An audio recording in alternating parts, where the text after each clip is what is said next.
कैसे हैं आप सभी लोग। उम्मीद करता हूं कि आप लोग सभी अच्छे होंगे और आप लोगों की तैयारी भी अच्छी चल रही होगी। मैंने आप लोगों के जो लिए जो प्रयास किया है कि आप लोगों को करंट अफेयर्स एमसीक्यू सीरीज के माध्यम से आपको उपलब्ध कराऊं, मैं उम्मीद करता हूं कि वो आप लोगों के लिए काफी हेल्पफुल हो रही होगी। देखिए, मैं सारी चीजें सब कुछ तो एकदम नहीं करा सकता, लेकिन एक आप लोगों का एक सहयोगी बन करके आपकी हेल्प कर सकता हूं और वो मैं कर रहा हूं। जिंदगी में आप लोग जो इतना बड़ा एफर्ट करने की कोशिश कर रहे हैं कि आपने इस फील्ड को चूज किया है, चयन किया है आईएएस पीसीएस को लेकर के, उसमें आप लोगों का एक बहुत बड़ा उद्देश्य है। आप लोग चाहते तो छोटी मोटी कोई भी चीज, कोई भी जॉब लेकर के आप आराम से अपनी जिंदगी की गुजर बसर कर सकते थे, लेकिन आपने एक ऐसा कैरियर चुना है, एक ऐसी चीज चुनी है जिसमें आपके अपने सपने तो हैं ही हैं, साथ के साथ समाज और देश का विकास भी उसमें छुपा हुआ है। और जब आप इतना बड़ा उद्देश्य लेकर के चल रहे हैं, तो सोचिए कि क्या इतना बड़ा उद्देश्य अकेले लेकर के चल पाना संभव होगा। संभव हो सकता है, लेकिन अगर इसमें हम सब लोग मिलकर के साथ दें, तो ये जो रास्ता है सफल होने का, बहुत आसानी से तय किया जा सकता है। हम लोग भी अपनी तैयारी के दौरान में कई सारे टीचरों से पर्सनली मिलते थे, उनसे गाइडेंस लेते थे और अपने साथ के लोगों से एक ग्रुप बनाते थे। सिर्फ इसलिए कि हमारी जो मेहनत है वो सारी मेहनत अकेले ना करनी पड़े, बल्कि क्यों ना उस मेहनत को हम मिल बांट करके आगे बढ़ाएं। जैसे कि अगर हम प्राचीन समाज में हम देखें, तो पहले के समाज में हर समाज का व्यक्ति, हर परिवार हर काम करता था अपनी जरूरत के लिए, लेकिन बाद में जाकर के उसे लगने लगा कि हर व्यक्ति हर काम नहीं कर सकता। क्यों ना समय, संसाधन और विशेषज्ञता हासिल की जाए। इसलिए समाज के अलग अलग काम करने वाले लोगों को अलग अलग काम ही सौंप दिए गए। कोई बढ़ई का काम कर रहा है, कोई कुम्हार का काम कर रहा है, कुछ किसान की खेती का काम कर रहा है, कुछ कपड़े बुनने बुनने का काम कर रहा है। ये सारी चीजें अलग अलग दे दी गई और इसकी वजह से क्या हुआ, स्पेशलाइजेशन, विशेषज्ञता हासिल हुई और इससे समाज क्या हुआ, प्रगतिशील हुआ, आगे बढ़ा। और आप पूरा इतिहास जानते ही हैं। मैं इतिहास पढ़ाने नहीं जा रहा हूं आप लोगों को, सिर्फ एक चीज बताने जा रहा हूं।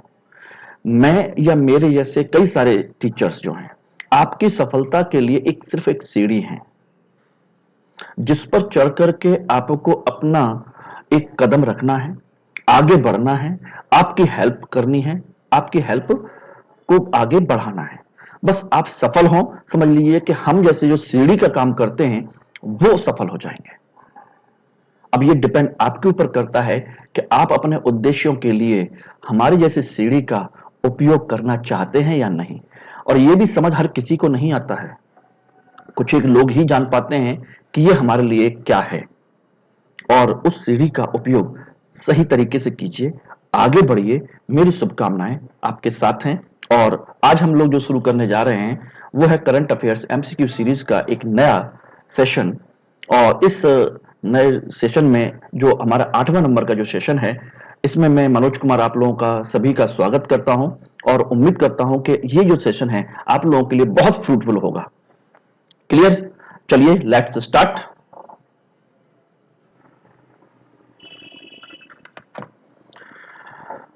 तो दोस्तों, आज हम लोग शुरू कर रहे हैं current affairs 2020 through MCQ series का 8वां सेक्शन। और इसमें हम लोग चर्चा करेंगे आईएएस पीसीएस के दृष्टिकोण से अब तक की गवर्नमेंट की और इंटरनेशनल लेवल पर जितनी भी आपकी रिपोर्ट्स हैं और उनकी सूचकांक हैं, रिपोर्ट और सूचकांक, उसका पहला भाग हम यहां स्टार्ट कर रहे हैं। First part, reports and indexes first. Clear? इसमें से ध्यान रखिएगा कि लगभग आपका एक क्वेश्चन बन जाता है और इस एक क्वेश्चन में से आपका ध्यान रखिए दो तरीके की चीजें बनती हैं। एक कि पर्टिकुलर रिपोर्ट किस संस्था द्वारा जारी की गई है। नंबर टू, उसमें भारत की रैंकिंग आप लोगों को विशेष तौर पर याद रखने की कोशिश करनी है। और या उसके अलावा कुछ और चीज पूछी जा सकती है तो यूपीएससी आपके स्टेटमेंट टाइप के क्वेश्चंस भी बना सकती है। तो मेरी कोशिश यह है कि मैं इसमें आपको सारी चीजें आपको उपलब्ध कराऊं। अब चूंकि इतनी सारी साल भर में रिपोर्ट निकलती हैं, सारी चीजें होती हैं, तो एक बार में पॉसिबल नहीं है। इसलिए मैंने इसके एक दो सीरीज तक मैं इसको कंटिन्यू करूंगा और देखूंगा कि ज्यादा से ज्यादा कंपाइलेशन आप लोगों को करके मैं दूं।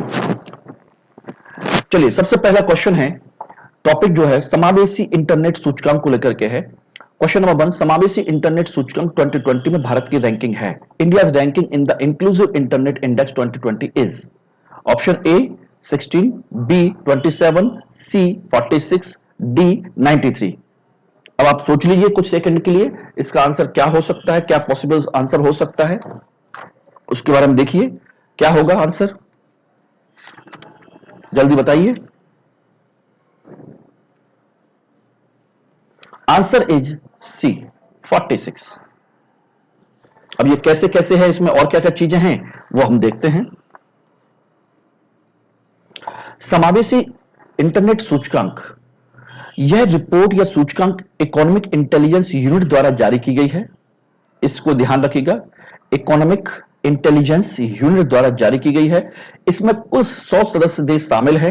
Only 100 members participates members are, और इसमें प्रथम स्थान स्वीडन का है, इसको ध्यान रखने की कोशिश करनी है। और भारत की रैंकिंग कितनी है? 46। ये आप लोगों के लिए काफी इंपॉर्टेंट है। Is that clear? तो कम से कम दो चीजें आप लोगों को ध्यान रखनी है, पहली रिपोर्ट किसने जारी की और इंडिया की रैंकिंग कितनी है। कम से कम इतना तो आपको याद रखना ही होगा। चलिए नेक्स्ट क्वेश्चन देखते हैं। पशु संरक्षण सूचकांक, एनिमल प्रोटेक्शन इंडेक्स, पशु संरक्षण सूचकांक 2020 में भारत किस समूह में शामिल है? Option A group, B group, C group, D group. किस समूह में शामिल है? In animal protection index 2020 which group India is included in which group?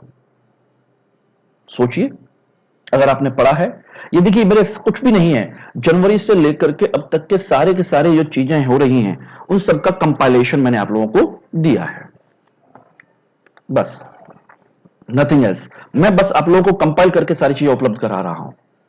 So answer आप लोगों ने सोच लिया, आंसर इज सी ग्रुप में। अब इसका एनालिसिस देखते हैं क्या है। देखिए, पशु संरक्षण सूचकांक में इसमें टोटल ए से लेकर के जी तक, यानी ए टू जी, ये ग्रुप बनाए गए हैं। इनमें ए ग्रुप सबसे अच्छा है, सबसे अच्छी परफॉर्मेंस वाला है, और जी ग्रुप सबसे खराब परफॉर्मेंस वाला है, पुअर परफॉर्मेंस। क्लियर है?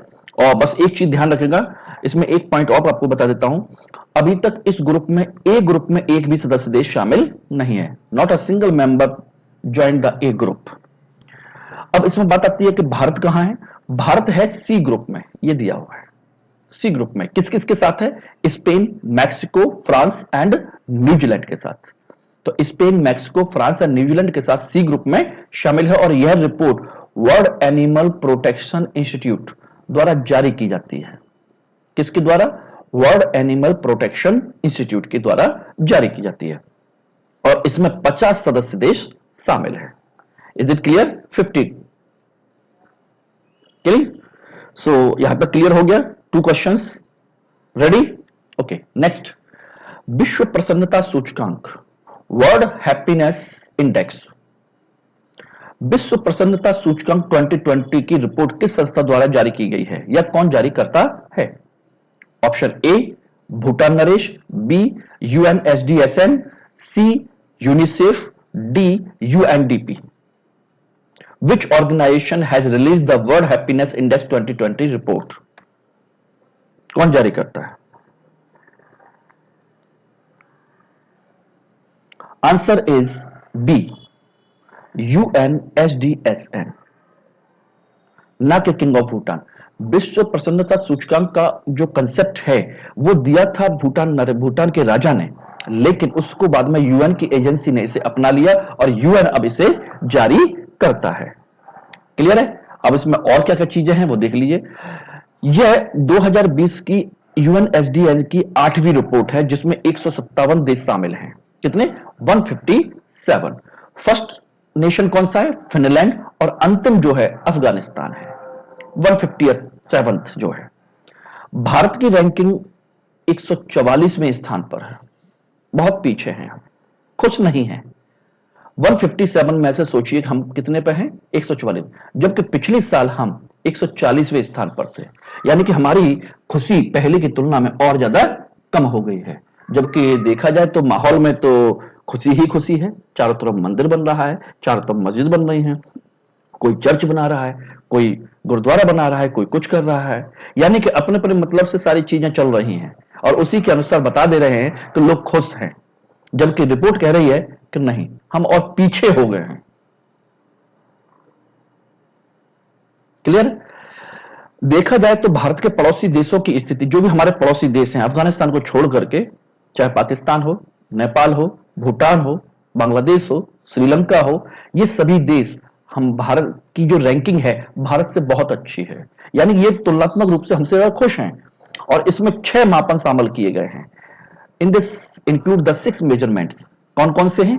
ये रहे: प्रति व्यक्ति आय, पर कैपिटा इनकम; बी, सामाजिक स्वतंत्रता, सोशल फ्रीडम; नंबर 3, जीवन प्रत्याशा, लाइफ एक्सपेक्टेंसी; डी, चौथा, भ्रष्टाचार का अभाव, लैक ऑफ करप्शन, और हमारे यहां करप्शन की क्या स्थिति आप समझ सकते हैं; सामाजिक सहयोग, सोशल कॉपरेशन; और उदारता, लिबरलेंस।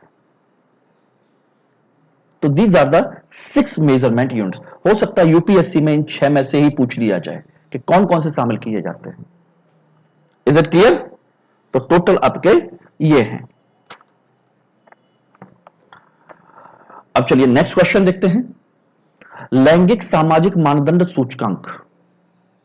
लैंगिक सामाजिक मानदंड सूचकांक, जेंडर सोशल नॉर्म्स इंडेक्स, इसको कहते हैं जेंडर सोशल नॉर्म्स इंडेक्स। लैंगिक सामाजिक मानदंड सूचकांक 2020 के संदर्भ में निम्न कथनों पर विचार कीजिए। प्रश्न लिख गया है गलती से, सॉरी, ये बेसिकली कथन है, टाइपिंग मिस्टेक है थोड़ा सा। निम्न कथनों पर विचार कीजिए। नंबर 1, यह यूएनडीपी द्वारा जारी किया गया है या यूएनडीपी द्वारा जारी किया जाता है। नंबर 2, विश्व में 24% संसदीय सीटें महिलाओं को प्राप्त हुई हैं। अब सही कोड का चयन करना है। Choose the appropriate answer, choose the correct code. केवल एक, ओनली वन; केवल दो, ओनली टू; सी, बोथ, दोनों; डी, कोई नहीं। बताइए इसका आंसर क्या हो सकता है?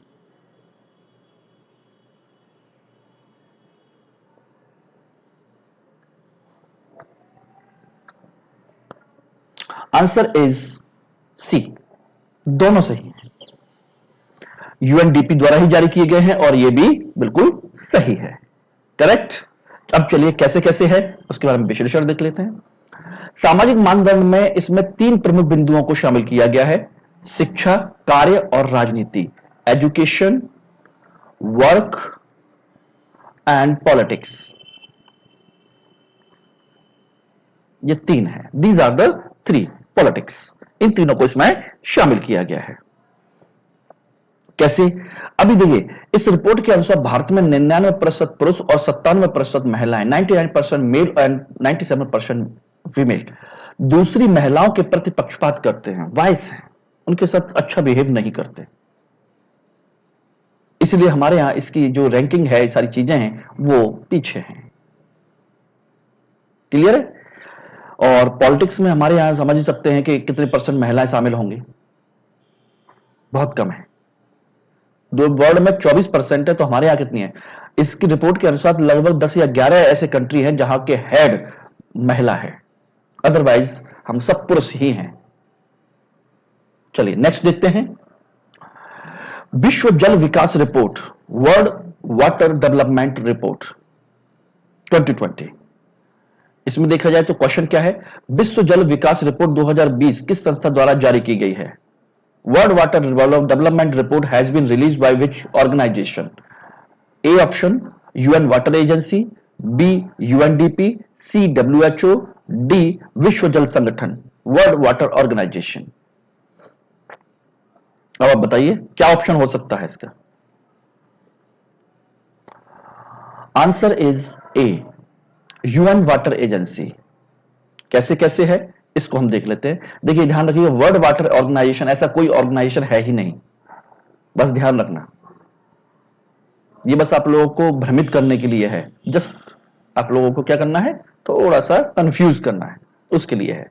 वो यूएन वाटर एजेंसी है, वो इस रिपोर्ट को रिलीज करती है। अब इस रिपोर्ट के बारे में क्या क्या है वो देख लीजिए।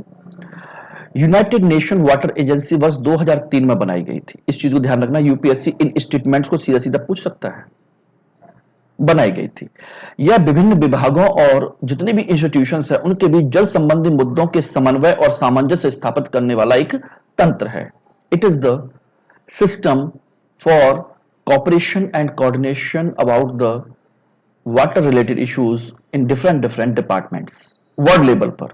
ध्यान रखना 2020 की जो थीम है वो है आपकी जल और जलवायु परिवर्तन, water and climate change. Important है, इसको जरूर याद रखिएगा। क्लियर। इस रिपोर्ट के अनुसार पूरे विश्व में 2.2 बिलियन आबादी सुरक्षित और स्वच्छ पेयजल से वंचित है। Yes, approx 2.2 billion population have the lack of the clean drinking water. उसके पास पीने के लिए पेयजल ही नहीं है। 2.2 बिलियन। अब आप सोचिए कितनी बड़ी आबादी होगी। और इसमें बताया गया है इस रिपोर्ट में कि पिछले 100 वर्षों में हमारे पानी का उपयोग 6 गुना ज्यादा बढ़ गया है। पहले हम जितना कंज्यूम करते थे उससे ज्यादा 6 गुना ज्यादा कंज्यूम करते हैं। इसलिए नहीं कि टोटल वाटर कंज्यूम बढ़ गया है, पर पर्सन के हिसाब से बढ़ गया है। हम लोग मिसयूज ज्यादा करने लगे। पहले लिमिटेड करते थे, अब बहुत ज्यादा करने लगे। अब आप समझ सकते हैं घरों में हम क्या क्या यूज करते हैं। हर घर में आपके टॉयलेट हैं, तो जरा सा टॉयलेट भी जाते हैं, फ्रेश होने भी जाते हैं, तो सारा कितनी बार हम फ्लश चला करके पानी को मिसयूज करते हैं। नहाने के लिए हमने शावर लगा रखे हैं। जो काम आपके आधा बाल्टी या 1 बाल्टी पानी में हो सकता है उसके लिए शावर लगा करके हम पानी बहाए जाते हैं। अब आप सोचिएगा, गांव में शहरों में समर लग गई हैं। पहले हम बाल्टी लेकर के किसी भी चीज को धो लिया करते थे, गाय भैंस को नहलाते भी थे, तो बाल्टी से 2 बाल्टी 3 बाल्टी पानी में काम चल जाता। अब समर लगाकर पाइप लगा करके उसको नहलाते हैं, तो सोचिए कितना पानी वेस्टेज होता है। इन्हीं सब चीजों के बारे में बताया गया है इसमें। Is it clear? ओके, तो इसमें ध्यान रखिए क्या क्या चीज है। एक तो थीम याद रखनी है, दूसरा यूएन वाटर एजेंसी कब बनी थी इसको ध्यान रखना है, ये मुख्य तौर पर, और कितने % पॉपुलेशन है जो इससे इफेक्टेड है। अगला है वैश्विक जलवायु रिपोर्ट, ग्लोबल क्लाइमेट रिपोर्ट। वैश्विक जलवायु रिपोर्ट 2019, ये 2020 में जारी की गई रिपोर्ट 2019 की है, इसलिए ध्यान रखिएगा। जारी की गई है यूएनईपी, डब्ल्यूएमओ, यूएनएफसीसीसी और डब्ल्यूएचओ। ये 4 ऑर्गेनाइजेशन हैं जिनमें आपको बताना है कि कब और कैसे कैसे किसने की है। तो सोचिए कि क्या रिपोर्ट क्या होगी, किसने जारी की होगी। United Nation environment programme, world meteorological organisation, मौसम विभाग, यूएनएफसीसी आपका यह ही है आपका पर्यावरण संबंधित, और डब्ल्यूएचओ आपका world health organisation. Climate report कौन दे सकता है? यूएनईपी या डब्ल्यूएमओ या यूएनएफसीसी? डब्ल्यूएचओ तो नहीं होगा, ये कंफर्म है। Option is B, WMO, world meteorological department. इसको ध्यान रखिएगा। क्लियर है? अब इसके बारे में और चीजें क्या क्या हो सकती हैं वो देख लेते हैं। इस रिपोर्ट में बताया गया है कि औद्योगिकरण जब से हमारे यहां स्टार्ट हुआ तब से लेकर के अब तक 1.1 डिग्री सेल्सियस टेम्परेचर एवरेज बढ़ गया है एनुअली। वार्षिक स्तर पर कितना बढ़ गया है? 1.1 डिग्री सेल्सियस। इतना बढ़ चुका है इंडस्ट्रियलाइजेशन के बाद। और इंडस्ट्रियलाइजेशन कब से शुरू हुआ है? अब आप समझ लीजिए, अमेरिका में वो इंग्लैंड में शुरू हुआ था 18वीं सदी के लास्ट में, 18th सेंचुरी में, और बाकी जगह फिर 19th सेंचुरी में, और हम 21st सेंचुरी में। सोचिए इतने सालों में हम यहां तक हो चुके हैं। और 2019 अब तक का सबसे गर्म वर्ष था। मोस्ट हीट या हॉट ईयर 2019 इस रिपोर्ट के अनुसार। इसको ध्यान रखिएगा। क्लियर? इसमें बहुत ज्यादा चीजें नहीं है, बट ध्यान रखना थोड़ा सा। Question number 7, freedom in the world report 2020 के संदर्भ में। Freedom in the world report 2020 के संदर्भ में निम्न कथनों पर विचार कीजिए। With the reference to freedom in the world report 2020, consider the following statements. Number 1, यह रिपोर्ट अमेरिकी संस्था फ्रीडम हाउस द्वारा जारी की गई है। Number 1, this report was released by the American organization Freedom House. Report का विषय है A leaderless struggle for democracy. Subject of the report is A leaderless struggle for democracy. और थर्ड पॉइंट है, इसमें भारत की रैंकिंग 83 है। India's rank in this is 83। सही कथन का चयन कीजिए। केवल एक, one only, B two and three, C one and two, D all. अब बताइए क्या है इसका? है आंसर इज डी, सभी सही हैं। क्लियर? जो तीनों, इन तीनों पॉइंट को याद रख लिए। फ्रीडम हाउस को भी याद रखिएगा, अ लीडरलेस स्ट्रगल इस रिपोर्ट की थीम याद रखिएगा, और इंडिया की रैंकिंग, तीनों इसमें याद रखिएगा। तो यानी कि एक ही क्वेश्चन में सारे कंटेंट आप कंसेप्ट जो हैं वो मैंने इसमें आपको उपलब्ध करा दिए हैं। यही है आपके यूपीएससी और यूपीपीएससी के जो अच्छे क्वेश्चंस आ रहे हैं उसके अकॉर्डिंग। ध्यान रखना, अभी बीईओ का एग्जाम भी हुआ है, उसमें भी काफी अच्छे क्वेश्चंस पूछे गए थे, इसलिए आप लोग हल्के मत लीजिएगा। क्योंकि देखिए, आप जितना जितना बड़ा आपका सपना है, जितना बड़ा आपकी लक्ष्य है, समझ लीजिए मेहनत और आपकी जो कहा जाए जिजीविषा है उतनी ही बड़ी होगी, उतनी मेहनत ज्यादा करनी पड़ेगी। कहते ना, कुछ पाने के लिए कुछ खोना पड़ता है। ये कुछ पाना नहीं है, ये सब कुछ पाना है। तो सोचिए खोना कितना पड़ेगा। खोना सब कुछ नहीं है, बस मेहनत बहुत ज्यादा करनी है, एक डायरेक्शन के साथ में और एक कहा जाए कि गाइडेंस के साथ में। और मैं उम्मीद करता हूं आप लोग करेंगे, जैसा कि आप लोगों का रेस्पॉन्स आ रहा है। अब इसमें देख लीजिए क्या क्या है। ये रिपोर्ट किसने जारी की है ये तो बता ही दिया है, फ्रीडम हाउस ने। इसमें टोटल 195 देश शामिल हैं, जिनकी 3 श्रेणियां हैं। नंबर 1 स्वतंत्र देश, इंडिपेंडेंट कंट्री, आंशिक स्वतंत्र देश, लिमिटेड, और स्वतंत्र नहीं देश, जो स्वतंत्र नहीं है। और इसमें 2 संकेतकों का प्रयोग किया गया, राजनीतिक अधिकार और नागरिक स्वतंत्रता के आधार पर। यानी कि freedom in the world report के अनुसार देखा जाए तो इसमें केवल 2 चीजों के आधार पर उसकी रिपोर्ट निकाली जाती है, राजनीतिक अधिकार यानी पॉलिटिकल राइट, और नागरिक स्वतंत्रता, आपकी सिविल लिबर्टी। क्लियर? तो इसको आप ध्यान रखिए, 195 कंट्री। बाकी रिपोर्ट आपकी कंटेंट जो है वो आपके क्वेश्चन में ही सारी इंफॉर्मेशन है। Is it clear? चलिए नेक्स्ट क्वेश्चन।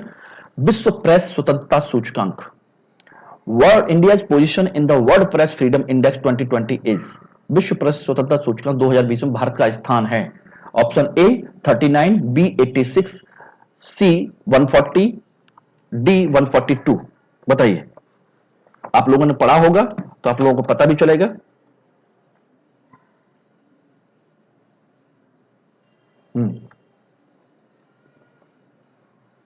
क्या है?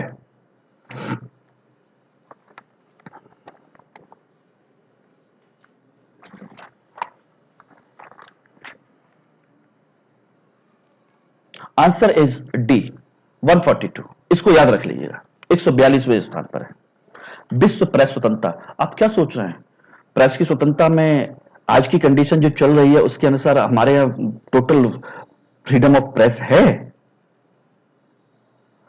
प्रेस और मीडिया की कंडीशन आप लोगों को पता ही है ना। आप लोग इंटरव्यू आई वो सॉरी यूपीएससी की preparation, state public service commission की प्रिपरेशन कर रहे हैं, तो आपको जब निबंध लिखेंगे और जब क्वेश्चन आंसर लिखेंगे, आप मानते कुछ भी रहिए, आपका मानना एक अलग चीज है। आप विषय पर आप मुझसे डिबेट भी कर सकते हैं, आप प्रूव भी कर सकते हैं कि हमारे यहाँ सबसे ज्यादा स्वतंत्रता है, लेकिन एक्चुअली में कितनी है ये आपको उसी के अकॉर्डिंग लिख करके आनी पड़ेगी। ये सच्चाई है जो सामने दिखाई दे रही है। वाइस मीडिया है हमारे यहाँ, वाइस्ड, उसको फ्रीडम नहीं है। पैसे से, करप्शन से, कैसे भी उसको अपने मतलब के लिए यूज किया जाता है, ये आप अच्छे से जानते हैं। अब इसमें देख लीजिए क्या है। यह रिपोर्ट या सूचकांक रिपोर्टर्स विदाउट बॉर्डर नामक एक इंटरनेशनल एनजीओ द्वारा जारी किया जाता है। किसके द्वारा? इस ऑर्गेनाइजेशन का नाम क्या है? रिपोर्टर्स विदाउट बॉर्डर, एक इंटरनेशनल एनजीओ है, और ये 2002 से लगातार जारी किया जा रहा है। और ये ऑर्गेनाइजेशन यानी कि एनजीओ बनाया गया था 1985 में। 3 चीजें मैंने आपको बता दी कि यह सूचकांक कब से जारी किया जा रहा है, 2002 से। ये एक इंटरनेशनल एनजीओ है जिसका नाम क्या है? रिपोर्टर्स विदाउट बॉर्डर, उसके द्वारा जारी किया जाता है। और ये एनजीओ कब बना था? 1985 में। इसमें कुल 180 देश शामिल हैं, 180 कंट्रीज। प्रथम स्थान नॉर्वे का और अंतिम स्थान नॉर्थ कोरिया का है। यानी कि सबसे ज्यादा फ्रीडम कहां पर है? नॉर्वे में। और उत्तर कोरिया के किम जोंग उन कुछ बारे में तो आप जानते ही होंगे, उसमें बताने की जरूरत नहीं है कि जरा सी भी गलती होने पर सीधी मौत की सजा मिलती है, ठाए। ठीक है। और इंडिया की रैंक 2020 में कितनी है? 142। अब आप देख लीजिए, 2019 में 140, 2018 में 138। यानी कि लगातार हमारी फ्रीडम कम होती जा रही है। अब ये रिपोर्ट भी, अब ये मत कहिए कि मैनिपुलेटेड है, किसी ने बनाई है, सारी चीजें हैं, एग्जाम में लिख के भी आपको इसी आंकड़े को आना है। अब मानो या हम ना मानो, खुशफहमी में रही, हमें कोई समस्या नहीं है, लेकिन सच्चाई यही है, एग्जाम में लिखना यही है। क्लियर? चलिए, तो इसको ध्यान रखना। Question number 9, state of the world nursing report 2020 के अनुसार भारत में नर्सों की संख्या है।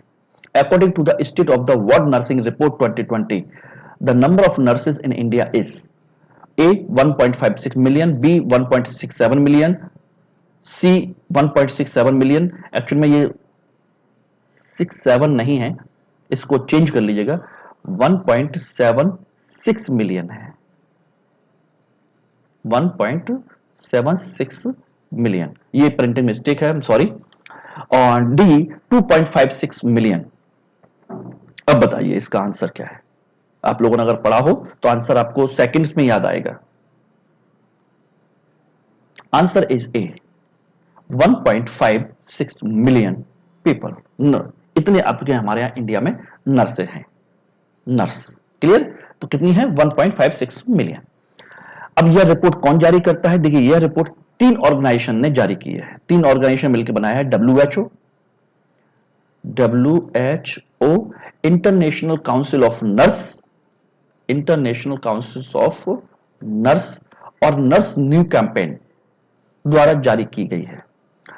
इंटरनेशनल काउंसिल फॉर नर्स विश्व स्तरीय 130 से अधिक नर्सों के संघों का महासंघ है। It is the organisation of all 130 nurse organisations, यानी कि उनके संघों का भी संघ है। क्लियर? ध्यान रखना। इस रिपोर्ट के अनुसार विश्व में 27.9 मिलियन नर्सें हैं। कितनी है? ओनली 27.9।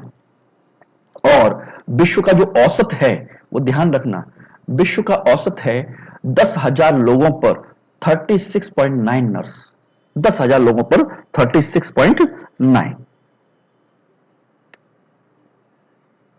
क्लियर है? ध्यान रखना। जबकि अमेरिका जो महाद्वीप है उसमें सबसे ज्यादा है, अफ्रीका में सबसे कम है। इसमें और ध्यान रख लीजिएगा।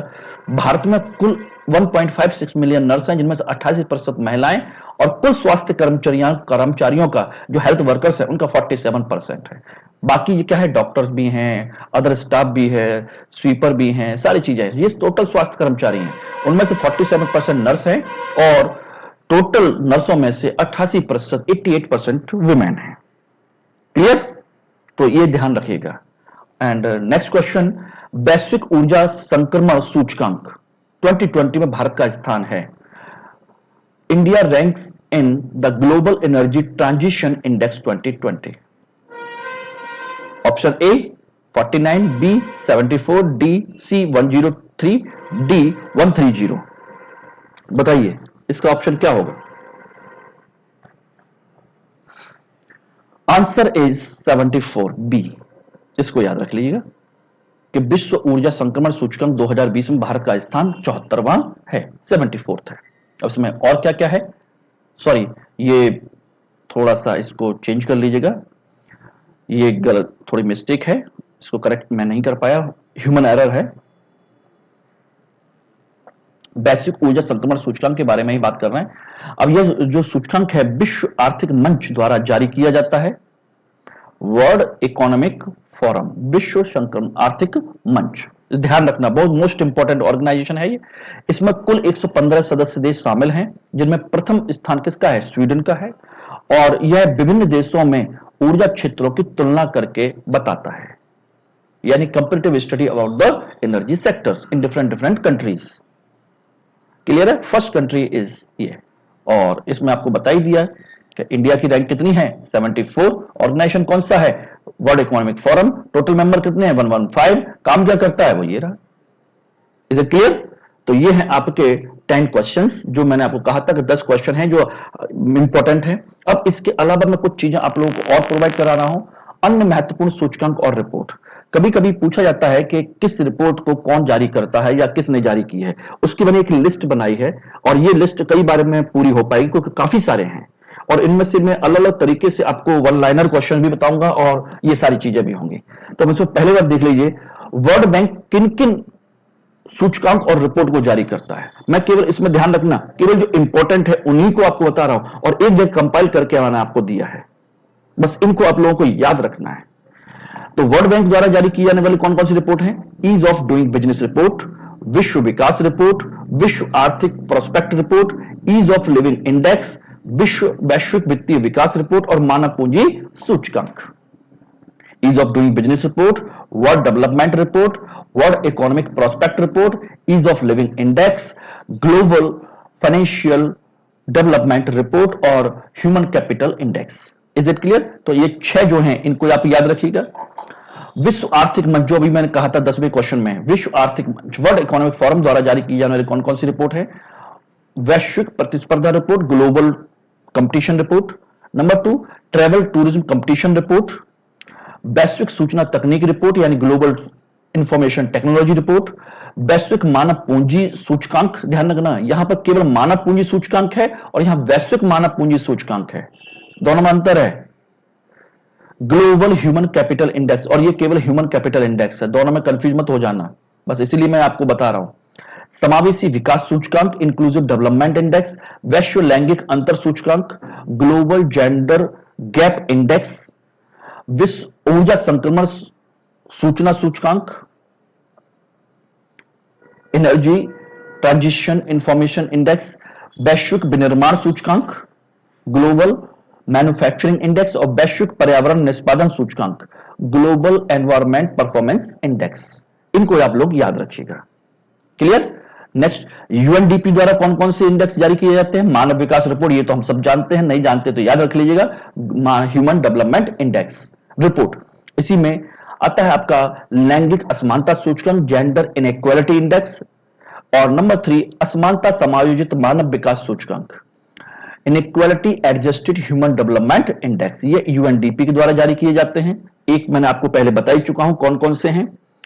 आईएलओ इंटरनेशनल लेबर ऑर्गेनाइजेशन द्वारा जारी की जाने वाली रिपोर्ट और सूचकांक। नंबर 1 वैश्विक विश्व सामाजिक सुरक्षा report, world social security report और world employment and social outlook. ये दो आपके ये हैं।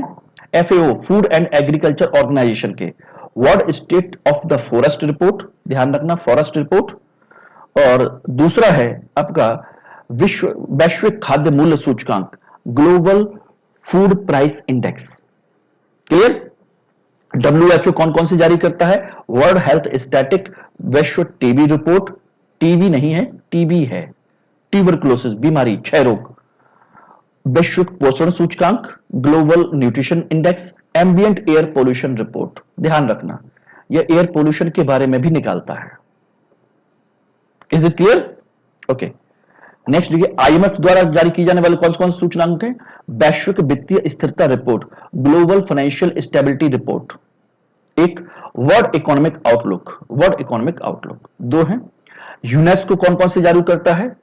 लैंगिक समानता सूचकांक, जेंडर इक्वलिटी इंडेक्स, जिसको हम पैरिटी भी कह सकते हैं, जेंडर पैरिटी इंडेक्स, और दूसरा है विश्व शिक्षा monitoring report, global world education monitoring report. इनको याद रखिएगा। यूनिसेफ द्वारा जारी की जाने वाली रिपोर्ट कौन सी है? The state of the world children report, the state of the world children report. UNCTAD द्वारा जारी की जाने वाली रिपोर्ट और सूचकांक कौन कौन से हैं?